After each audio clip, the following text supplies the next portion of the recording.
Welcome dear friends, in this video we will discuss daily current affairs MCQs of 18th February 2024. So let's start. Question is, which institution issued an apology for its connection to slavery? Yale University in USA. United states में जो slave trade था 18th century और 19th century में ये काफ़ी peak पे था और इसी वजह से यूनाइटेड स्टेट्स में जो 1861 से लेकर 1865 तक जो सिविल वार लड़ी गई तो उसका एक मेन रीज़न स्लेव ट्रेड भी था।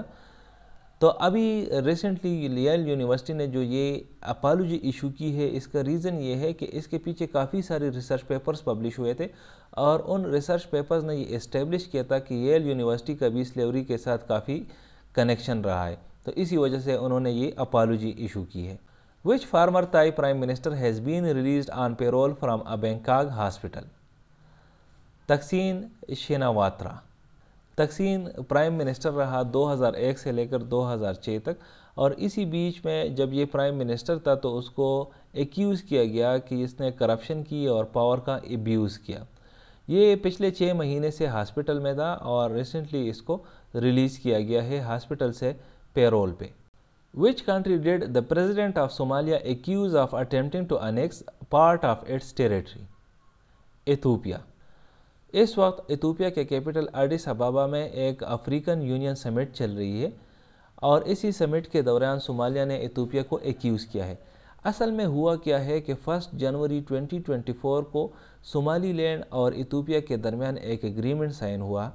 इस एग्रीमेंट के तहत सोमालीलैंड कुछ कोस्टल एरिया जो है वो 50 ईयर के लिए लीज भी देगी इथोपिया को और इथोपिया इसी दौरान यहाँ पे एक नेवल बेस बनाएगी।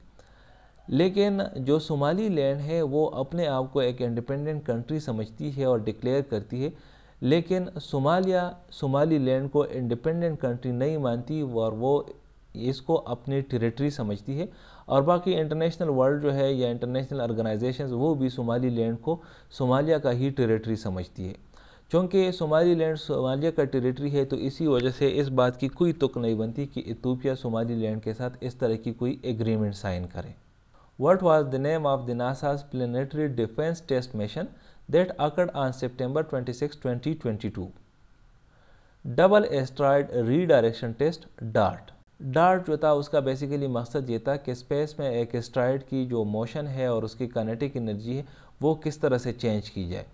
इस मिशन का बेसिकली एक मकसद ये था कि लेट सपोज फ्यूचर में अगर कोई एस्ट्रॉयड अर्थ की तरफ आ रहा हो और वो अर्थ को नुकसान पहुंचा सकता है तो बिफोर इसके कि वो अर्थ पे पहुंच जाए तो उससे पहले उसकी डायरेक्शन वगैरह किस तरह चेंज होगी। तो इसी वजह से ये मिशन लॉन्च किया गया था जिसको नाम दिया गया था double asteroid redirection test or DART. Who has set up a high-level committee to investigate the rigging allegations made by Rawalpindi Commissioner? Election Commission of Pakistan. Thank you for watching this video. Stay blessed.